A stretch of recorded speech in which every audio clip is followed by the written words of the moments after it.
자, 1장 1절 한번 읽어봐요. 다시 한번. 돕기에서 1장 1절. 성경은 다 그걸 우리에게 가르쳐주고 있어요. 1장 1절 읽어봐요. 이스라엘 백성이 어디에 있는지, 또 이 민수기라는 성경이 이제 출애굽한 지 몇 년째부터의 얘기를 다루고 있는지. 자, 다 같이 1절 시작. 이스라엘 자손이 이집트 땅에서 나온 지 2년이 되던 둘째 달 초하루에 주님께서 시내 광야의 회막에서 모세에게 말씀하셨다. 지금 출애굽한 지 몇 년째? 2년째예요. 2년 2월 1일부터 2년 2월 1일 사건부터 민수기는 기록되고 있습니다. 자, 그러니까 지금 2년째인데 어디에 있어요? 시내 광야. 이게 시내산이에요. 시내산. 그러니까 아직 이스라엘 백성들은 시내산에 있는데 언제까지 읽느냐? 레이기란다. 민수기 9장까지 있어요. 9장까지. 자, 그러니까 자, 저를 보시면 제가 이렇게 덩어리를 한번 줘볼게요. 민수기를 장소에 따라서 3등분할 수 있어요. 이게 성경을 이렇게 나누는 그 기준들이 참 많은데 우리는 장소를 따라서 한번 나눠봐요. 그러면은 자, 민수기는 이렇게 3등분할 수 있어요. 시내 광야에서 한 덩어리, 그리고 광야 생활에서 한 덩어리, 그리고 이제 광야 생활 끝에 이제 요단강 바로 앞에 건너가면 이제 가나안이야. 건너가면 여리고. 그러니까 여호수아서 바로 직전, 그렇죠? 건너가면 거기가 모압 평지 이렇게 말해도 되고 모압 땅 이렇게 말해도 좋아요. 그러니까 모압 땅에서 한 덩어리. 자, 보세요. 시내산에서 한 덩어리, 어디에서? 광야에서 한 덩어리, 그 다음 어디에서? 모압 땅에서 한 덩어리. 민수기는 이렇게 장소를 따라서 3등분할 수 있어요.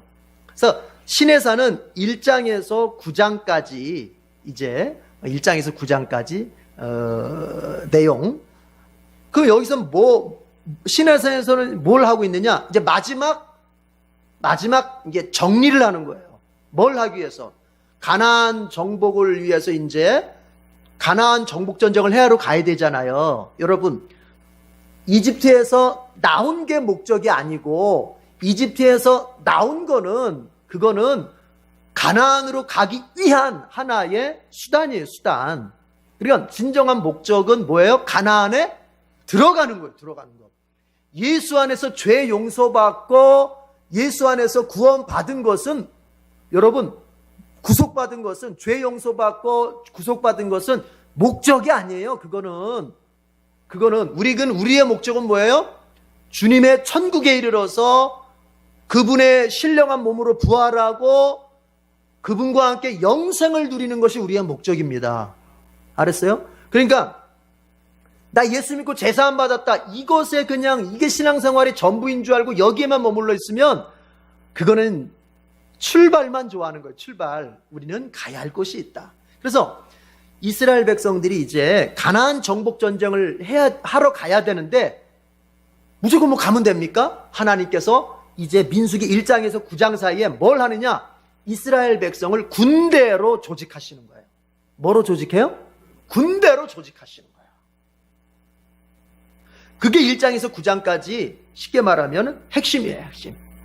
그래서 우리 지난주 1장을 이제 하다가 멈췄는데 지난주 이렇게 말하고 마쳤어요. 하나님은 구원한 하나님의 백성은 반드시 뭘로 만드신다? 군대로 만드신다고 그랬어요. 군인으로 만든다고 그랬어요. 하나님의 군대로 만든다고 그랬어요. 그것은 내가 선택하는 게 아니에요. 누가 그렇게 만드시는 거야? 하나님이 만드시는 거예요. 그러면 하나님의 군대, 하나님 나라의 군대, 하나님의 군대, 그게 뭐지?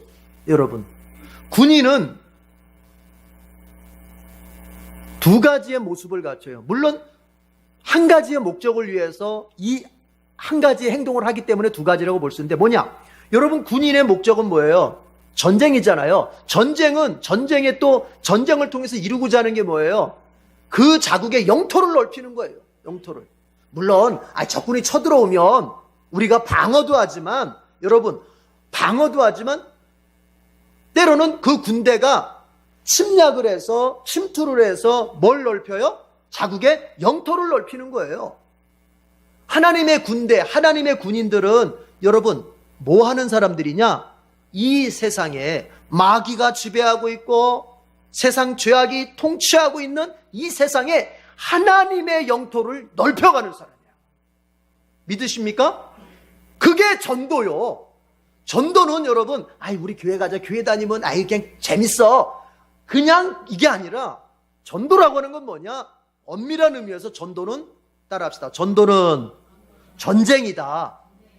왜 전쟁이냐면 하나님의 나라를 넓혀가는 것이기 때문에. 그 사람이 예수 믿게 되면 그 사람이 하나님의 나라, 하나님의 백성이 되는 거잖아요. 그러니까 전도라고 하는 건 그렇게 전쟁을 하는 건데, 하나님은 반드시 구원한 자신의 백성을 반드시 그 하나님의 군대로 편성하신다. 그래서 예수 믿고 신앙생활 시작한 사람은 나가서 뭐 해야 돼요? 전도해야 돼요. 전도. 아시겠습니까? 전도는 나에게 선택입니까? 필수입니까? 필수예요. 대한민국의 건강한 남자라면 군대를 다 가잖아요. 얼마 전에 아시안게임 군대 혜택을 받는다, 못 받는다, 이런 얘기 많고, 누구는 금메달을 땄는데도, 아이고, 저 사람 꽁수를 펴가지고 저렇게 했다, 금메달 따고 와서도 욕도 먹고, 별일이 다 있어요. 그런데 정상적으로, 일반적으로, 대한민국의 남자라면 군대는 내가 선택하는 게 아니에요. 반드시 가야 돼요. 자, 그러니까 군인이 침략해서 영토를 넓히는 것이라면 또 하나는 뭐예요? 침략을 받았을 때, 도전을 받았을 때는 뭘 해야 돼요? 방어를 해야 되잖아요. 지켜야 되잖아요. 그러니까 하나님의 군인은, 군인 같은 말이에요. 하나님의 군대는 이 죄악된 세상에다가 하나님의 나라를 넓히기 위하여 공격도 해야 되고, 반대로 죄가 나에게, 죄가 우리 가정에, 죄가 우리 교회에 침투하려고 할 때는 뭘 해야 돼요? 방어해야 돼요. 방어하는 게 어떻게 하는 게 방어하는 거예요? 그 죄를 내가 거부하는 거예요. 거부하는 거예요, 죄를. 야, 이렇게 하면 너한테 이익이 된다? 그런데 조금 예수 믿는 사람한테는 조금 어울리진 않아. 그런데 이익이 돼. 너 어떻게 할 거야? 예수 믿는 사람의 그 명예를 지킬 거야? 아니면 이익을 지킬 거야? 이익을 얻을 거야? 그때 그게 죄가 도전하는 거잖아요. 그러면 그때 내가 방어한다고 하는 건 뭐겠어요? 나는 예수 믿는 사람의 명예를 지키겠다. 따라합시다. 내가 신자로서 명예를 지킬 때 하나님께서 영광을 받으신다. 여러분, 하나님은 반드시 영광을 어떻게 드러내시냐면은, 신자가 신자로서의 명예를 지키는 가운데 하나님이 영광을 받으시는 거예요. 그러니까 우리가 맨날 입으로 하나님의 영광에서 삽시다, 하나님의 영광에서 살아야죠. 우리 장로교 신조에서도 인간의 목적은 하나님의 영광을 위해서다, 하나님을 영화롭게 하는 것이다 라고 하는데, 그러면 어떻게 그렇게 하는 거야? 그건 몰라, 그건 모르겠고, 하여튼 하나님께 영광을 돌려. 저는 신앙생활을 가르칠 때 어떻게 했냐, 이거에 초점을 많이 맞췄어요. 물론 왜 그걸 해야 되는지도 많이 강조했고, 뿐만 아니라 그러면 그거를 어떻게 할 것이냐.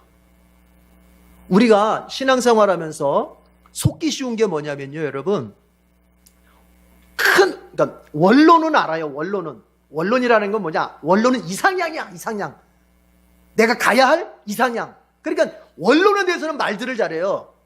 교회를 개혁해야 된다, 신자는 이렇게 해야 된다. 쉽게 얘기해서 하나님께 영광을 돌려야 된다. 이거 모르는 사람이 있어요? 교회를 한 1년만 다니면 이 말 알아요, 몰라요? 하나님께 영광을 돌리는 삶을 살아야 된다, 알아요? 그러면 이제 물어요. 그러면 하나님께 영광을 돌리는 건 어떻게 하는 게 하나님께 영광을 돌리는 겁니까? 그럼 뭐예요? 그때는 꿀 먹은 벙어리가 되는 거예요. 어떻게 하는 게 하나님께 영광을 돌리는 걸까? 그건 모르겠어. 그거는 모르겠고, 하여튼 하나님께 영광을 돌리는 사람. 그런 신자들이 거기에서 즐거워해요. 그러니까 이런 거예요. 내가 하나님께 영광을 돌리는 삶을 살아야 된다, 이 말을 한 것을 갖다가 내가 지금 하나님의 영광을 위해서 살고 있는 것으로 착각을 하게 돼 있어요.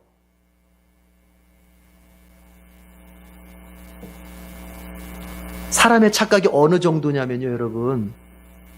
공부하는 애들이 여러분들 그 시절을 지나왔을 거예요. 자, 공부를 하기 위해서 계획을 거창하게 세웠어. 그럼 마음이 뿌듯해. 야, 내가 이 공부 다 한 것 같아, 이제. 공부 다 한 것 같아. 그러나 지금 공부했어요, 안 했어요? 이제부터 그렇게 해야 되잖아요. 그런데 어떻게 해요? 계획표 짜는 데다 벌써 10시간을 계획표 짜는 데다 이거 지쳐가지고는 내일부터 하자. 이제 피곤하니까 내일부터 이렇게 되는 거 아닙니까? 그러니까 뭐예요? 해야 된다고 하는 것을 아는 것만으로도 마음이 뿌듯해. 근데 뭐는 없어? 실천은 없어. 그게 우리 신자들의 현주소예요. 하나님께 영광을 돌려야 된다. 이거는 알아. 이상은 알아. 그럼 그걸 어떻게 할 거예요? 가정에서 어떻게 하는 게 하나님께 영광 돌리는 거예요? 직장 생활에서 어떻게 하는 게 하나님께 영광 돌리는 거예요? 내가 교회 안에서 누구와 같이 사귈 때 어떻게 하는 게 하나님께 영광 돌리는 거예요? 내가 말 한마디 할 때 어떻게 하는 게 하나님께 영광 돌리는 거예요? 내가 돈 한 푼, 10,000원짜리 한 장 쓸 때 어떻게 하는 게 하나님께 영광 돌리는 거예요? 이런 구체적이고 실행적이고 실천적인 것에서 하나님께 영광 돌리는 하우의 방법, 어떻게 해야 되느냐, 이게 나와야 되는데 이거는 없이 신자는 하나님께 영광을 이제 그만하고요. 이제 그거는 그만하고 어떻게? 이걸 연구해야 돼요. 여러분, 제가 이런 얘기를 한번 해볼게요. 미국이라는 나라는 사실 역사에 비춰본다면 참 미천한 나라예요. 미천한 나라. 너무 우리 나라의 우리 민족의 역사가 몇 년입니까? 5,000년이라고 하잖아요. 5,000년. 미국의 역사 기껏 해봤자 200년 좀 넘죠? 그쵸? 5,000년 대 200년. 유럽의 역사 우리나라 역사 비슷하잖아요. 그쵸? 그리고 거기는 유럽에는 교회도 몇 년짜리 교회가 있어요? 1,000년 된 교회가 있죠. 1,000년 된 교회.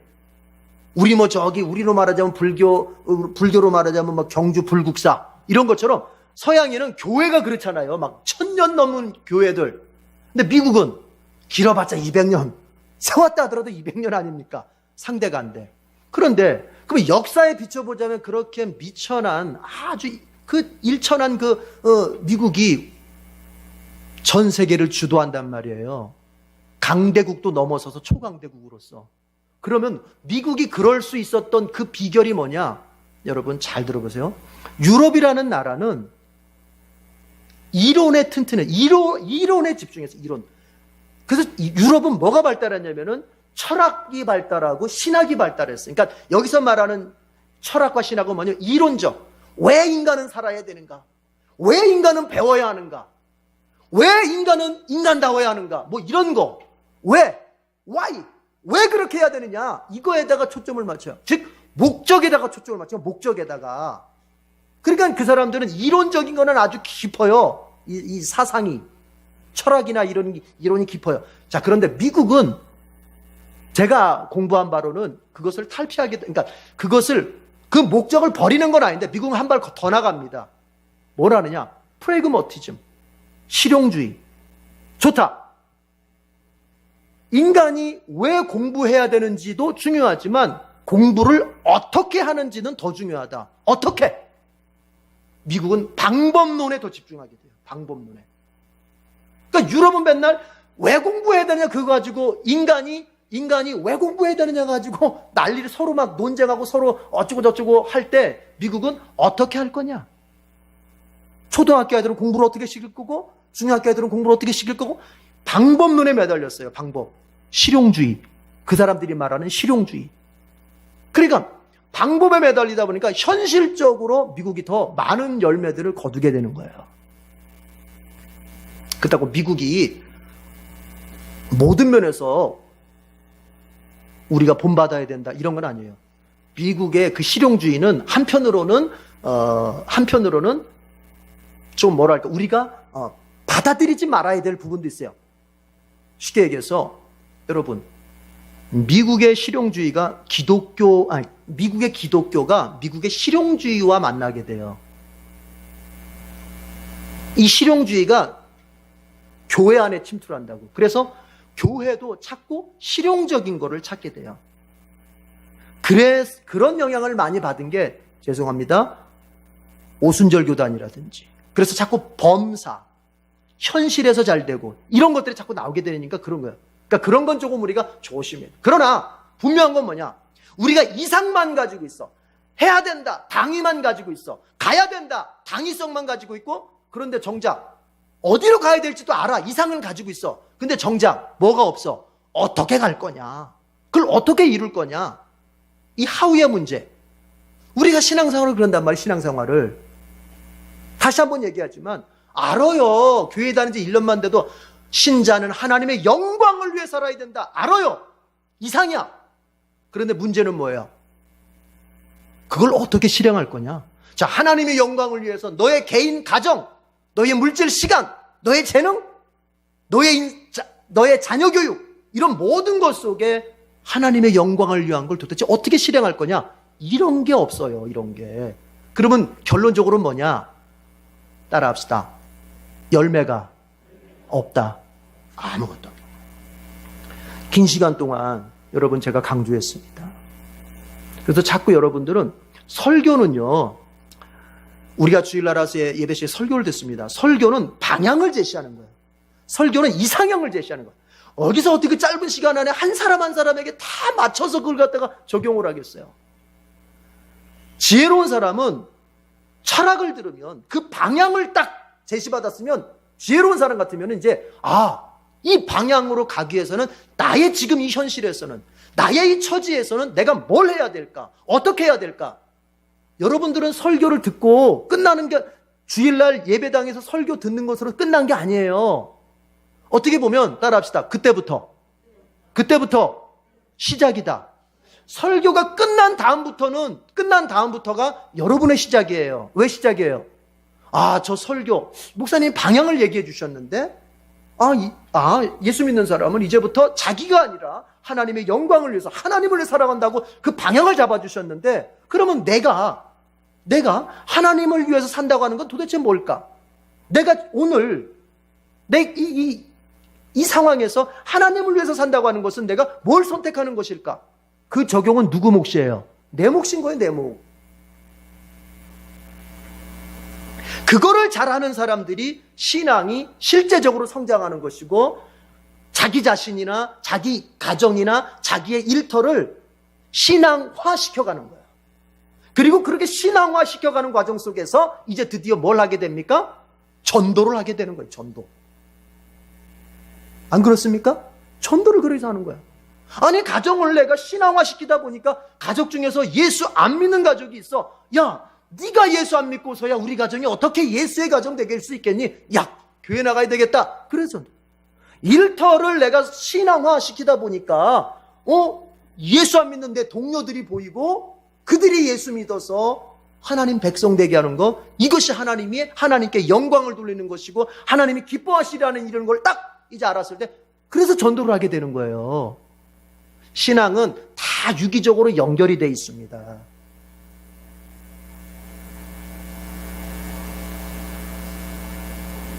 한번 따라합시다. 설교가 끝나는 순간이 나의 적용이 시작되는 순간이다.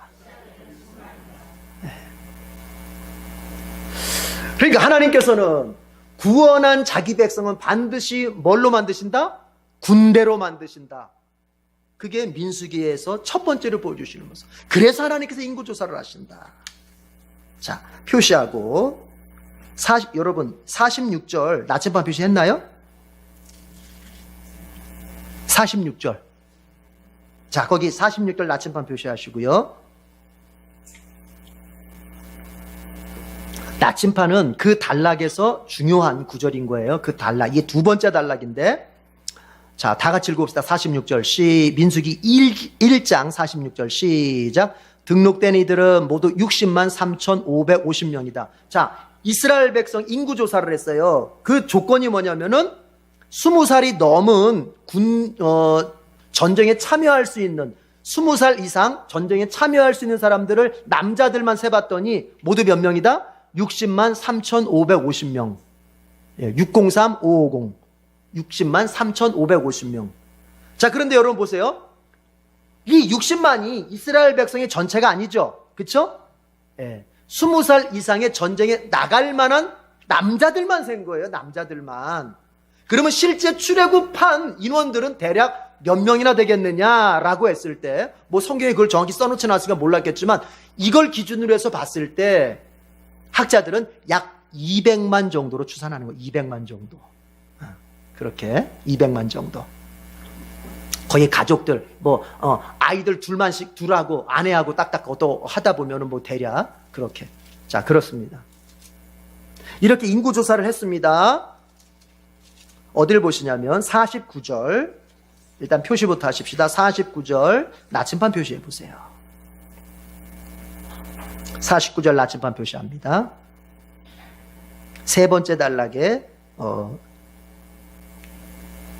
중요 구절이죠. 다 같이 읽어봅니다. 시작. 레위 지파만은 인구조사에서 빼고 이스라엘 징집자 명단에 올리지 말아라. 20세 이상 전쟁에 나갈 만한 남자들 한 사람 한 사람 한 사람 가문별로 지파별로 세고 있는데, 그때에 어떤 지파의 남자들은 세지 말아라? 레위 지파의 남자들은 세지 말아라. 왜 그러느냐?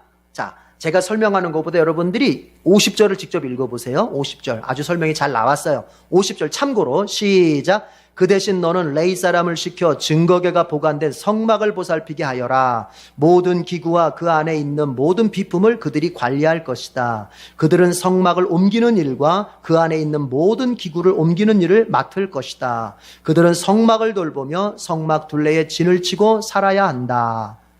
어떤 일을 하기 위해서? 성막을 돌보는 일을 하는 거예요.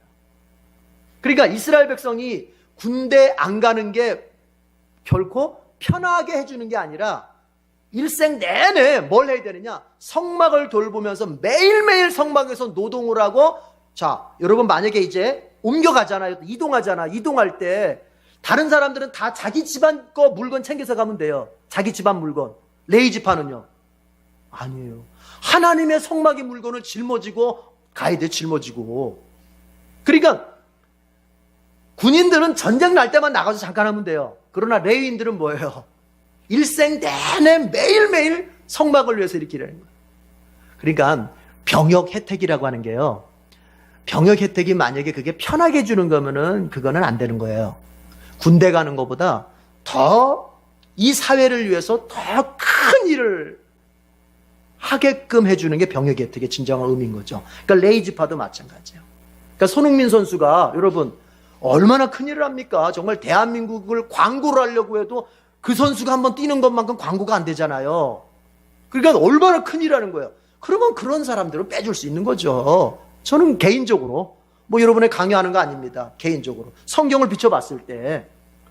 그렇죠? 그 공동체에 군대에 가는 것보다 더 큰 공헌을 할 수 있다면 병역 혜택 줄 수 있죠. 지금 레위 지파가 보세요. 이스라엘에, 여러분, 안 그러면은 레위 지파가 성막에 가서 일하지 않으면 다른 지파들에 누가 와야 돼요? 이 부분이 약점이네 또. 자, 이렇게 물어볼게요. 레위 지파는, 이 사람들은 여러분 쉽게 말하면은 대속물이잖아요. 레위 지파는 대속물이에요. 누구를 대신하는 사람들이란 말이에요. 누구를 대신하는 사람들이에요. 이러니까 제가 여기서 계속 설교를 할 수 있는 거예요. 우리 출애굽기 할 때, 여러분 출애굽기 하나님께서 모든 이집트에 있는 장자들을 죽이실 때 이스라엘의 장자들을 살려주셨잖아요. 그러면서 뭡니까? 이제 너희의 모든 장자는 누구의 것이다? 내 것이라는 거거든요. 내 것. 자, 그런데 그러면 모든 가정의 장자들이 다 하나님 거니까 하나님의 집에 와서 하나님의 일을 해야 되는데 그럴 수 없잖아요. 현실적으로. 그러니까 하나님께서 모든 장자들을 대속한다. 뭐로? 레위 지파로 대속한다. 그게 레위기에 나오잖아요. 그래가지고 레위 지파가 이스라엘의 모든 살아남은 장자들, 그리고 앞으로 생겨날 장자들을 대신해서 하나님의 일을 하는 거예요. 이해가 되죠, 이제? 예. 그러니까 레위 지파는 대속물이야, 대속물. 모든 장자의 대속물. 그러니까 만약에 군대가 버리고 성막의 일을 안 하면 모든 가정의 장자들이 와서 다 해야 돼. 번거롭잖아요. 그러니까 어떻게 해요? 레위 지파 가는 거예요. 군대 가는 것보다 그 공동체를 위해서 더 큰 헌신, 더 큰 수고를 하는 거예요. 그러니까 병역에서 빼주는 거죠. 자, 1장을 마무리하는데 여러분, 실제적으로 이제 그 인구 조사를 하는 장면이 어디냐면은 20절에서부터 쭉 보면은 아까 우리 표시했던 46절까지가 이제 인구를 실제 조사하는 과정인데, 여러분 이거 읽어보면요 똑같은 말이 계속 반복됩니다. 똑같은 말이. 자, 대표로 한번 볼까요? 대표로 22절 한번 보세요. 22절하고 22절에서 25절까지 이 말이 똑같이 반복되는 것만 보려고 하는 거예요. 22절 다 같이 시작. 시몬의 자손 가운데에서 군대에 입대할 수 있는 20살이 넘은 모든 남자를 각각 가문별, 가족별로 그 머리수대로 하나하나 명단에 올렸다. 시몬 지파에서 등록된 사람의 수는 59,300명이다. 가세 자손 가운데에서 군대에 입대할 수 있는 20살이 넘은 모든 남자를 각각 가문별, 가족별로 명단에 올렸다. 갓 지파에서 등록된 사람의 수는 45,650명이다. 글자 하나 안 틀리고 다 똑같아요. 틀린 거는 뭐냐? 지파 이름하고 숫자, 인구 숫자만 틀려요. 우리가 이런 거 성경 읽다 보면 되게 지겹잖아요. 그러니까 어때요? 아, 똑같구나. 그럼 그다음부터 이제 걸러가면서 읽죠. 틀린 거 부분만 찾아서 읽는 거야. 지겨우니까. 지겹잖아요. 똑같은 말. 그런데 보세요. 이 안에 자체가 진리가 있는 거예요. 하나님이 이 말을 반복하셨을 때 이유가 있는 거예요. 여러분, 이 12지파 가운데에서 제일 인원수가 많은 지파가 어디냐면 27절 유다지파입니다. 다 같이 읽어볼까요? 몇 명인지? 시작. 유다지파에서 등록된 사람의 수는 74,600명이다. 제일 적은 지파의 숫자가 35절 므낫세 지파입니다. 읽어보세요. 시작. 므낫세 지파에서 등록된 사람의 수는 32,200명이다. 유다지파하고 므낫세 지파의 크기 차이, 인구수의 차이가 빼보면 42,400명이에요. 42,000명 정도 되면은 한 지파만의 숫자가 되는 거예요. 그건 뭐냐? 유다 지파하고 므낫세 지파는 비교가 될 수 없어요. 차이가 너무 커요. 차이가. 그런데 보세요. 하나님은 숫자가 많은 유다 지파나 숫자가 적은 므낫세 지파나 하나님을 어떻게 대하신다? 동일하게 대하신다. 똑같은 말, 글자 하나 안 틀리고 똑같이. 이건 뭐냐? 똑같이 하나님이 대우하시는 거예요. 교회 안에서 누구는 돈이 많고 누구는 돈이 없어. 누구는 대학까지 나와서 많이 배웠고 누구는 초등학교도 가까이도 못 나왔어. 누구는 사회적인 명사야.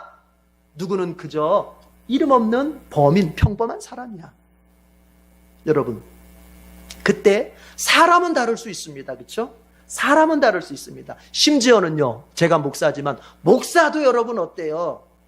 다르게 대할 수 있습니다. 사람이니까. 그러나 누구는 차별이 없다? 하나님은 차별이 없다. 믿으십니까? 믿으십니까? 돈이 많은 그나 돈이 없는 과부나 고아나 하나님은 어떻게 대하신다? 똑같이, 차별 없이. 둘 다 하나님의 자녀이기 때문에 하나님께서 평등하게.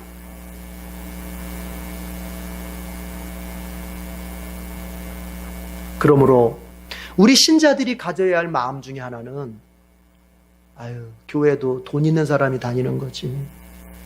교회도 먹고 살만한 사람이 오는 거지. 아니에요. 하나님께서는 한 영혼 한 영혼을 다 천하보다 귀하게 동등하게 사랑하십니다. 어거스틴이 그런 말을 합니다. 신학자 아우구스티누스가 이런 말을 했어요.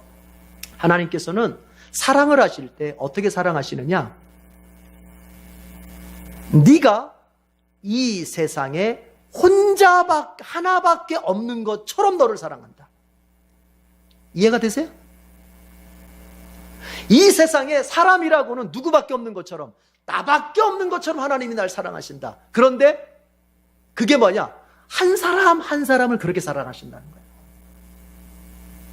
A 집사님 사랑할 때는 이 세상에 A 집사님만 있는 것처럼, 비집사를 사랑할 때는 이 세상에 비집사님만 있는 것처럼 하나님은 그렇게 한 사람 한 사람에게 집중하시고 한 사람 한 사람에게 정성된 사랑을 하신다는 거예요.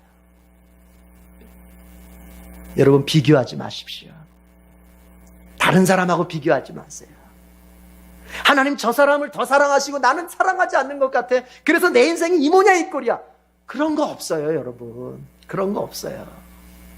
하나님은 똑같이 사랑하시는 거예요. 그러나 똑같이 사랑한다고 해서 돈을 똑같이 주거나, 똑같이 사랑한다고 해서 건강을 똑같이 주거나, 똑같이 사랑한다고 해서 삶의 환경을 똑같이 주시는 분이 아닙니다. 여기서 말하는 똑같이 사랑한다고 하는 것은 하나님의 사랑의 정도가 차이가 없다는 거예요. 그러나 하나님께서 그에게 어떤 환경을 주실 때는 그의 믿음의 분량대로 주시고, 그리고 우리가 다 알지 못하지만, 다 이해하지 못하지만 하나님 보실 때에 너에게는 이 정도가 적당하겠다 하시면 그 정도만 주시는 거예요.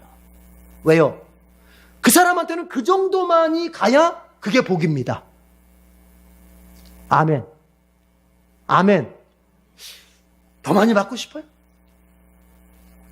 사람 마음은 다 그렇죠. 더 많이 받고 싶죠. 그런데 목사님들 제가 이렇게 얘기를 들어오면요, 목사님들 모임에서 얘기를 들어오면 목사님들이 공통적으로 하는 소리가 있어요. 뭔지 아세요? 어떤 분, 자기 교회에 어떤 분은 그분은 차라리 돈이 없었으면 예수 잘 믿었을 텐데, 그런 사람이 있다는 거예요.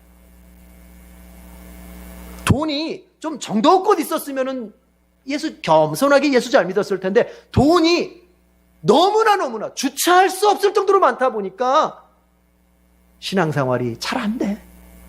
여러분, 그러면은 그 사람한테 그 많은 돈이 복이에요, 저주예요? 그 대표적인 인물이 누구예요? 솔로몬이에요. 솔로몬. 감당할 수 있을 만큼만 지혜로우면 좋았을 텐데, 그죠? 네. 그러니까 하나님께서 나에게 주시는 정도껏 그저 감사하면서 살면 됩니다. 아시겠죠? 네, 물론 모자랄 때가 있어요. 그럼 그 모자랄 때는 뭐예요?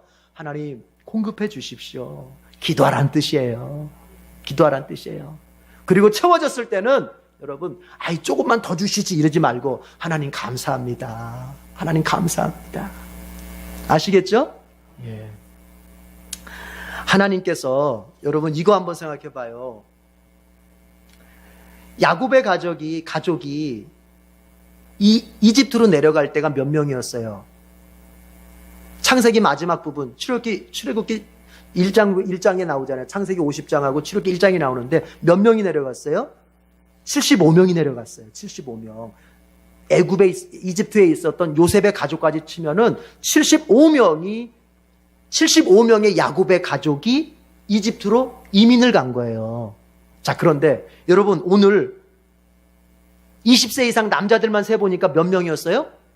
60만이 넘어, 60만이.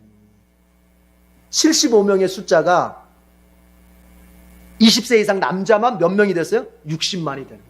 자, 그럼 이쯤 하면 우리 생각해 봐요. 하나님께서 아브라함에게 이런 약속하셨어요. 아브라함아, 너의 자손을 하늘의 별처럼 바닷가의 모래알처럼 내가 많게 할 것이고 너의 자손들을 민족이 되게 하겠다. 그때 당시 아브라함은 여러분 어땠어요? 이 약속 받을 때에 아들 하나도 없을 때입니다. 아들 하나도. 그래서 아브라함이 뭐라고 말해요? 하나님 농담하지 마세요.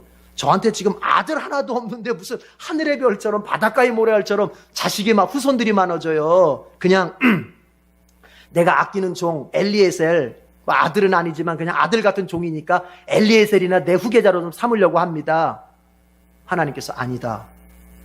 너의 씨를 통해서 내가 한 민족을 내가 만들 것이다. 하늘의 별처럼 바닷가의 모래알처럼 많아지게 해서 민족을 만들 것이다. 약속을 받을 때는 항상 내 이성으로 생각하면은 그 약속이 터무니없어 보이는 거야.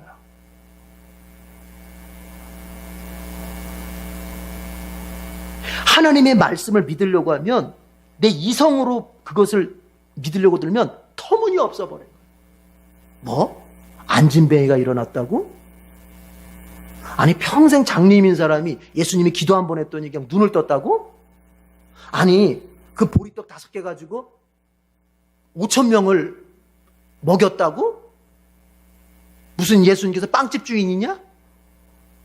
이성으로 보면 터무니없는 거야. 그러나 이제 믿음으로 보면 이게 이해가 됩니다. 믿음으로 보면 이게 내게 이제 받아들여지게 되는 거야. 신자는 이성을 사용해야 할 때와 믿음을 사용해야 할 때를 잘 분별해야 돼요. 우리가 이 세상에서 합리적인 사고를 해야 될 때가 있습니다. 직장 생활을 하면서 가정 생활을 하면서 합리적인 사고를 해야 될 때가 있습니다. 이성을 사용해서 계산하고 이성을 사용해서 판별하고 이성을 사용해서 계획을 짜고 이성을 사용해서 파악해야 될 때가 분명히 있습니다. 하나님은 이성을 우리에게 선물로 주셨거든요. 오직 사람에게만 이성을 생각할 수 있는, 분별할 수 있는 이성을 주셨거든요. 그래서 이성을 사용하는 것은 잘못된 일이 아닙니다. 자, 그런데 문제가 있습니다. 하나님께서 아담을 창조하실 때 처음 주셨던 그 이성은 죄의 오염이 안 된 이성입니다. 그래서 그때는 아담이 죄 짓기 전에 이성이라고 하는 것은 이성이 곧 뭐냐? 이성이 곧 영성이에요. 이성이 곧 믿음이에요. 그냥 이성으로 파악하는 게 곧 하나님에 대한 믿음이야. 그러나 범죄 이후에 죄의 오염이 돼버린 이후에는 이성과 믿음이 같이 갈 때도 있는데 때로는 같이 못 갈 때도 있는 거예요. 왜요? 이성이 죄의 오염이 돼버렸기 때문에. 그래서 이제는 범죄 전 아담 때 같은 경우는요, 쉬웠어요. 막 믿으려고 막 안 해도 괜찮았었어요. 왜요? 이성과 믿음이 한 세트니까 같이 갈 수 있어요. 그러나 범죄한 죄의 오염이 돼버린 이성을 가지고 살고 있는 우리는 때로는 내가 믿기 위해서 몸부림을 쳐야 될 때가 있어요. 나의 이성을 내가 내려놓고서야, 나의 이성적 판단을 내가 내려놓고서야 믿을 수 있는 그런 일들이 있는 거예요. 이해가 되십니까? 저는 지금 굉장히 깊은 신학적 얘기를 하는 거예요. 성경에 담겨있는. 이걸 알아야 돼요. 그래서 우리는, 신자는 이성을 던져도 안 되고, 그러니까 이성을 포기하며 사는 것도 아니고, 그렇다고 이성을 믿음보다 앞세워 살아도 안 되는 거예요. 항상 우리가 맨 앞에다가, 내가 인생을 살아가는 데 있어서 맨 앞에다가 세워 이치시켜야 할 건 뭡니까? 믿음인 것입니다. 내 인생길 맨 앞에다가 이치시켜야 할 건 뭐라고요? 믿음. 그리고 그 믿음의 뒷자리에 뭘 놔둬요? 이성을 놔두는 거예요. 먼저 믿어. 주님이 그렇다면 너 지금 내려가는 게 75명밖에 안 되지만 내가 하늘의 별처럼 바닷가의 모래알처럼 많게 할 것이다. 민족이 되게 할 것이다. 이게 아무리 복리로 계산을 해도 이게 어떻게 그렇게 되나? 그러나 하나님이 하시면 된다. 믿어. 그리고 나서 이제 이성적으로 그 다음 단계를 내가 또 밟아가는 거예요. 이게 두 극단이 있습니다, 여러분. 기독교 세계 안에 두 극단이 있어요. 하나는 뭐냐? 이성을 버려버리는 거예요. 이성을 버려버려. 그걸 가리켜서 신비주의라고 하는 거예요. 신비주의는 다른 게 아니에요. 이성을 버려버리는 거예요. 그래서 오로지 뭐로만 사느냐? 경험. 그 경험이라고 하는 것도 또 좀 더 구체적으로 얘기하자면 감정으로 사는 거예요. 그래서 신앙이라고 하는 것은 그 사람한테 신앙은 감정이야. 느낌이야, 느낌. 여러분, 신앙생활에서 감정은 필요한 겁니까? 안 한 겁니까? 필요한 거죠. 그러나 감정만으로 신앙생활해. 내가 기분이 좋으면, 내 속이 좋으면 은혜고, 내 속이 안 좋으면 은혜가 아니야. 이런 게 아니란 말이에요. 이게 이성은 버리고, 그러니까 그 사람의 신앙생활은 뭐예요? 생각이 없는 신앙생활. 그런데 봅시다. 여러분, 인간이 생각하지 않고서 변화될 수 있어요? 말씀을 이해하지 않고서 변화될 수 있어요? 안 되는 거예요. 이성을 버려버려서 신비주의로 가는 거는 그건 기독교가 아니에요. 반대로 이성을 우월한 자리에 놓는 거예요. 이성을 너무 신봉하는 거예요. 그게 바로 뭐냐? 자유주의라고 하는 거예요. 자유주의. 기독교 안에 하나의 카테고리, 자유주의. 그건 이성을, 믿음보다 더 없어요. 바로 그 사람들이 성경을 공부한 사람들입니다. 신학을 공부한 사람들입니다. 신학 박사도 가지고 있습니다. 그런데 뭐라고 말합니까? 예수님이 무리를 어떻게 걸어? 너 무리 한번 걸어봐. 빠져 안 빠져? 에이, 예수님도 인간인데 어떻게 무리를 걸어? 그게 말이 돼? 믿음을 제껴버리니까 성경은 다 뭐예요? 이거는 그 사람들이 볼 때 성경은 뭐냐? 성경은 절반은 그랬으면 좋겠다. 그 사람들이 그걸 이렇게 고상하게 표현합니다. 어떻게 표현해요? 성경은 하나님의 말씀이 아니라, 잘 이해하셔야 돼요. 성경은 하나님의 말씀이 아니라 교회의 신앙 고백이다. 그게 목사님 무슨 차이예요? 하나님의 말씀이 아니라는 것과 교회의 신앙 고백이라는 게 뭐? 그래, 이런 얘기예요. 예수님은 원래는 부활을 안 했는데, 부활을 안 했어. 그러나 신자들이, 초대교회 신자들이 예수님이 부활했다고 그냥 믿어버리는 거야. 그냥 사실은 부활을 안 했는데 그랬으면 좋겠고 그랬을 거라고 그냥 믿는 거야. 성경은 그런 고백. 그러니까 실제로 역사 속에서 일어났다 안 일어났다? 안 일어난 건데 일어난 것처럼 그냥 믿는 거야. 예수님 무리를 안 걸었는데 그냥 무리를 걸었다고 그냥 믿는 거야. 왜? 그래야 예수님을 신이라고 우리가 믿을 수 있으니까. 이해가 되세요? 그래, 이런 얘기 하잖아요. 신앙은 세상이 무서워서, 인생이 무서워서 그냥 만들어진 거야. 사람들이 만든 거야. 혹시 여러분 가운데 그런 사람 있습니까?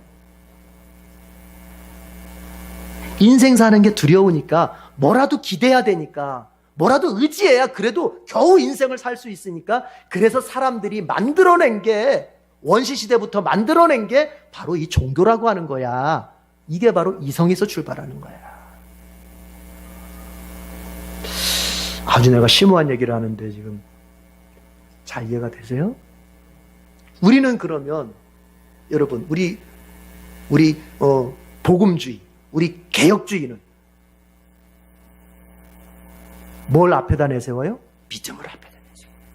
믿음을 앞에다 내세우고 믿음을 전방에다 맨 앞에다 세워놓고, 그럼 이성은 뭐 하느냐? 이제 하나님이 믿게 한 것들을 나름대로 이해해 보려고 애쓰는 거예요.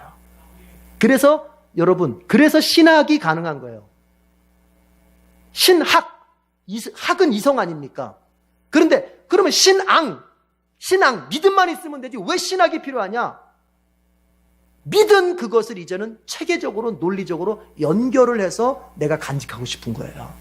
그래야 믿음이 흔들리질 않으니까. 뭔가 내가 예수는 믿는데 이 예수 믿는 신앙이 도대체 어떻게 조직이 되어 있는 건지 이거를 논리적으로 연결해서 내가 신앙이 딱 어떤 환란이 와도 어려움이 와도 흔들리지 않게끔 내가 이걸 조직적으로, 논리적으로, 체계적으로 세워놔야 되겠다. 이게 신학.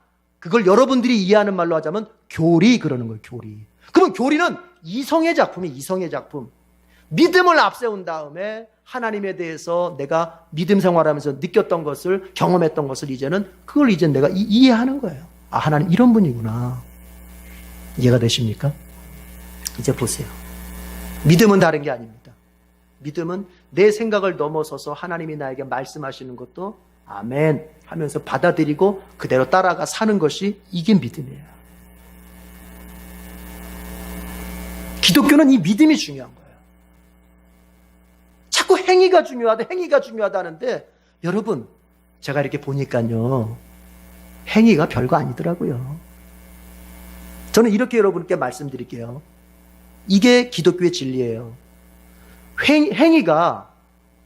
행위는 늘 믿음에 기대서 서야 됩니다.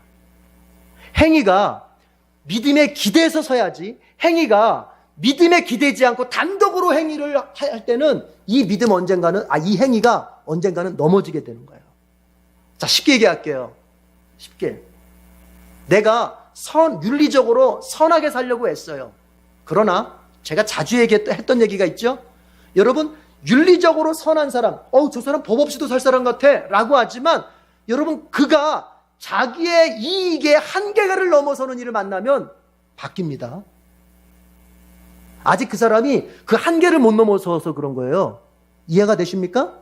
자기가 손해를 보는데 어떤 한계적인 일을 만나서 선택하면 손해를 보는데 그거를 만나면 이 사람 바뀝니다. 선한 행위 이게 뭐야? 버려버립니다. 윤리가 행위가 믿음과 짝하지 않고 홀로 설 때는 정말 연약합니다. 넘어집니다. 그러나 이 행위가 믿음에 기댈 때는 절대 넘어지지 않습니다. 그게 가능한 게 뭐냐? 여러분 보세요. 누군가가 여러분을 갖다가 오른뺨을 때렸어요. 다짜고짜 여러분 따기를 쳤어요. 그럴 때에 그걸 갖다가 받아줄 수 있는 그 마음은 어디서 올 수 있느냐? 여러분, 내가 예수 믿음이 있을 때 나올 수 있는 거야. 아시겠어요? 예수 믿음이 있을 때. 예수께서 그렇게 고난을 당하셨는데 나도 그의 제자인 나도 마땅하지. 이 믿음이 있을 때 내가 윤리, 행위를 갖다가 계속 지속적으로 해나갈 수 있는 건데 이게 없는 사람은 내가 그냥 넉넉할 때는 내가 여유가 있을 때는 베풉니다. 선한 거 베풉니다. 선한 모습 보입니다. 그러나 내 처지가 확 밀려버리면 내 처지가 벼랑 끝에 서버리면 어떻게 된다고요? 이제 그 안에 믿음 없는 본색이 나오게 되는 거예요. 이걸 아셔야 돼요. 그래서 우리 믿는 자는 항상 뭘 앞세워야 된다? 믿음을 앞세워야 되는 거예요. 어려움을 만났을 때도 믿음을 앞세우세요. 여러분 가정에 고난이 오고 여러분 가정에 정말 이 해결되지 못할 것 같은 이 문제를 만났을 때, 두려운 일을 만났을 때 이성을 앞세우면 그 사람은요 절대로 일어나지를 못해요. 이성은, 감정은 고난 앞에서 지게 돼 있어요. 고난 앞에서 이길 수 있는 것은 따라합시다. 믿음밖에 없다. 믿음밖에 없다. 근데 그 믿음은 어떤 믿음? 하나님께서 행하시면 된다고 하는 믿음이에요. 75명, 겨우 75명이 이집트로 갔지만 하나님이 약속하셨습니다. 하늘의 별처럼 바닷가의 모래알처럼 내가 너희 자손을 많게 해서 한 민족을 세울 것이다. 하나님이 그렇게 하신다면 그렇게 하시는 거예요. 여러분, 나는 행위적으로 나는 행위적으로 부족합니다. 나는 행위적으로 아직도 못된 습관을 가지고 있고 나는 행위적으로 아직도 넘어집니다. 나는 행위적으로 아직도 정말 어떻게 보면 예수 안 믿는 사람보다도 행위적으로 보면은 참 더 못합니다. 그러나 내가 천국의 소망을 가질 수 있는 건 뭐냐? 하나님께서 나를 천국에 예수님 통해서 천국에 들여보내 주신다고 하니까 갈 수 있다는 거예요. 이걸 믿으셔야 돼요. 하나님께서 75명을 60만 되게 하셨습니다. 여러분 개인이나 여러분 가정에도 이런 기적 같은 사건들이 많이 일어나기를 축복합니다. 기도합니다.